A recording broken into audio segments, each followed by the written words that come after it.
Mga kasama, good morning sa inyo. Mga kasama, isang magandang umaga. Ika nga,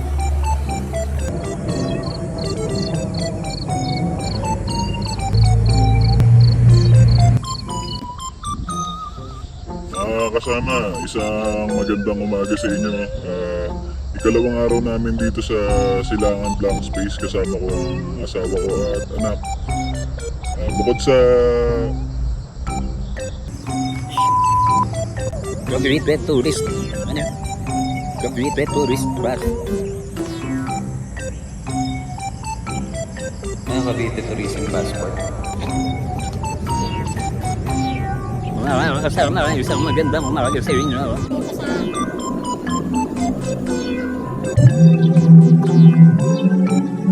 Kasama, isang magandang umaga sa inyo. Dalawang araw namin dito sa Silangan Blank Space kasama ko ang asawa. Anak.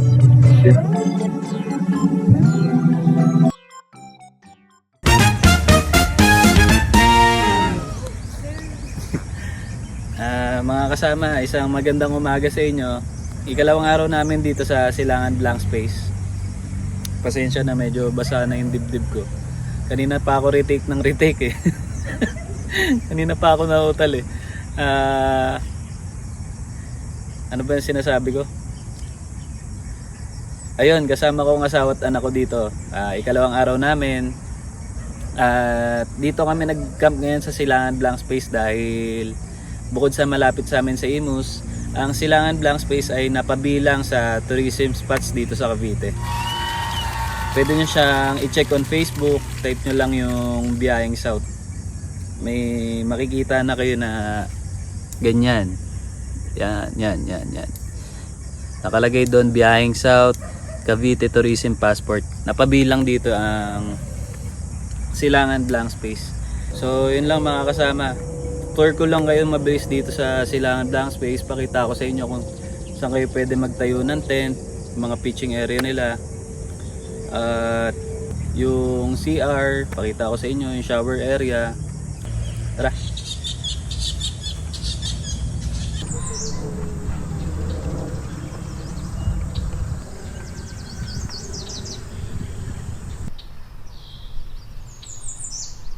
Kain tayo mga kasama. Ito nga palang kinakain namin. Kasama to sa binayaran yung 900 pesos dito sa Silangan. May free breakfast siya.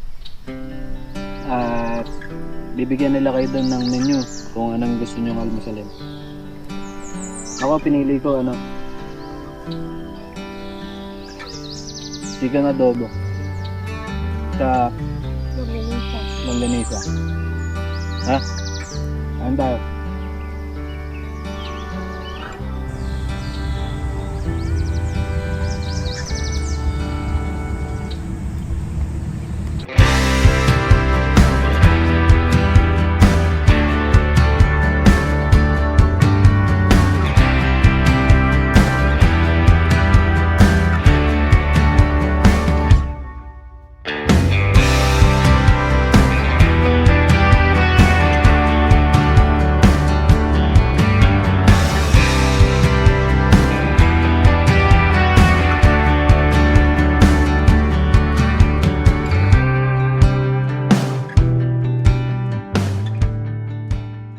Hi mga kasama, good morning.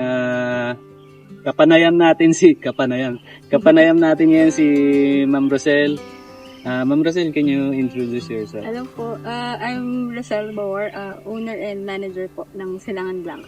Ma'am Rosel, unang katanungan, bakit siya tinawag na Silangan Blank Space?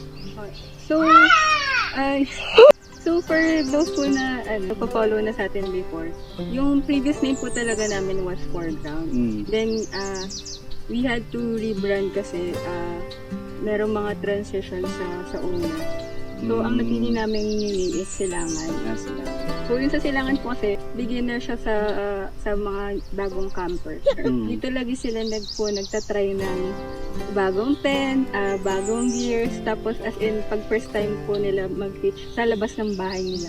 Dito lagi. So parang Silangan, dun sinisikat yung araw. So parang start po ng journey, parang starting point sa camping journey ng bawat camper. Tapos yung blank space naman, sir, kasi hindi lang siya for camping. It's for, basta kailangan ng mga guests namin ng space for classes, for different activities na kailangan nila ng maluwag na lugar na safe para sa mga bata, sa pets nila. In-offer din namin. So yun naman yung silangan. Yung silangan is focus na talaga is camping. So yung blank space naman po is for the other activities na in-offer. Tama po ba si Silangan is naging part siya nung or nasama siya bilang tourist spot dito sa Silangan? Kasama siya. So meron po ngayon yung DOT ng Cavite and DILG na small project, yung Cavite Passport. So pwede niyo siya makuha sa mga partners na establishments, saka sa mga service centers sa Calac, sa C5. And then, ang gagawin niyo lang po is to collect yung mga stamps at dun sa mga partners po. So, yung silangan po is under sa adventure. Meron kasing 4 categories food, staycation, heritage, saka adventure. So, pag nakakollect ka ng 10 stamps from sa different establishments, meron po silang isa-send sa inyo na kit, yung Cavite Passport kit na hindi ko lang po sure kung anong laman ng kit, pero definitely maganda yung gift nila Pero yung pinaka-booklet nun, saan nila pwede makuha? Sa mga service center po ng Calac, C5, and then sa mga partners na establishments. Tapos sa DOT din po ng Cavite. Libre po yun Pwede. Wala pong bayad yun. Ito, yung cups natin, ma'am. Opo. Salamat pala, sir, for So, yung nag-start po kami sa project art. So, sa lahat po ng mga nag-purchase, Sir Alvin, sa family po, super thank you po. Yung proceed, every purchase po kasi na-cut. So, merong brown and may black. Meron siyang katumbas na C4 donations. So for the brown one, yun yung mga tree seedlings na itatanim natin sa Diesel Forest. And then sa black one naman, mga school supplies.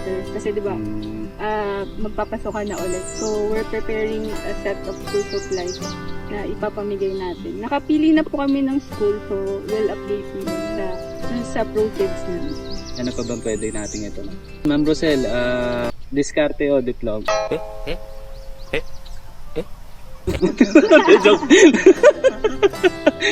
So yun, maraming salamat po Ma'am Rosel sa pagkakataon binigyan niyo po sa amin. Gusto niyo po silang invite or mag-camp po dito sa sila?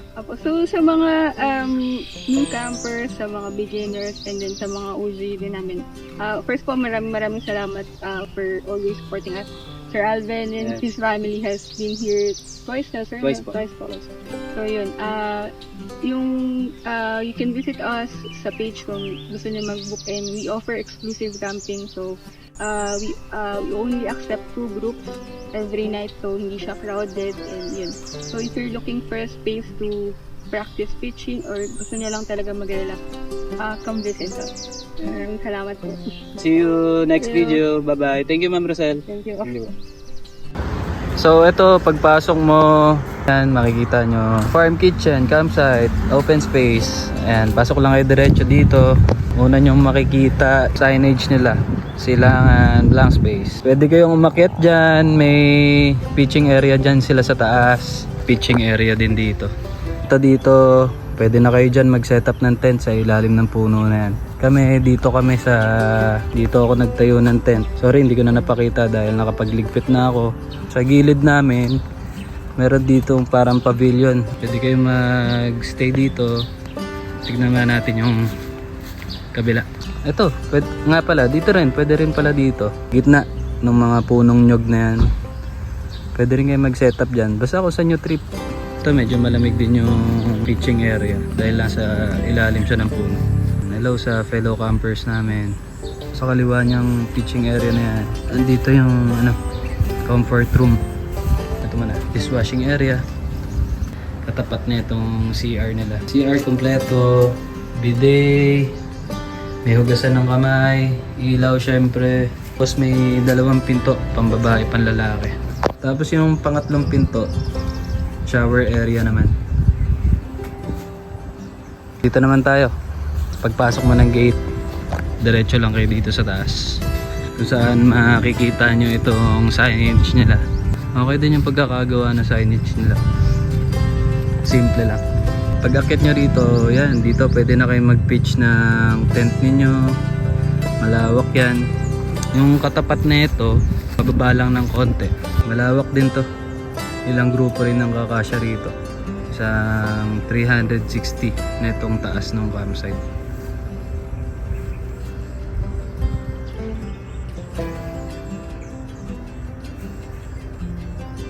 Ayun.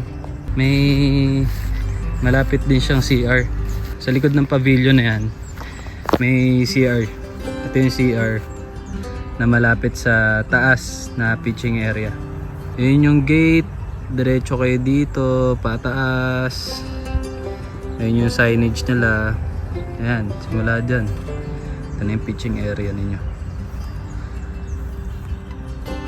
Ito yung CR sa likod. Ayun mga kasama, dito na nagwawakas yung kabanata natin sa Silangan Blank Space. Maraming salamat sa mga nanood hanggang dulo. Maraming salamat sa inyo. At kay Ma'am Rosel, maraming salamat sa nagbibigay sa amin ng pagkakataon na ma-interview namin kayo at ma-share nyo yung about dito sa Silangan.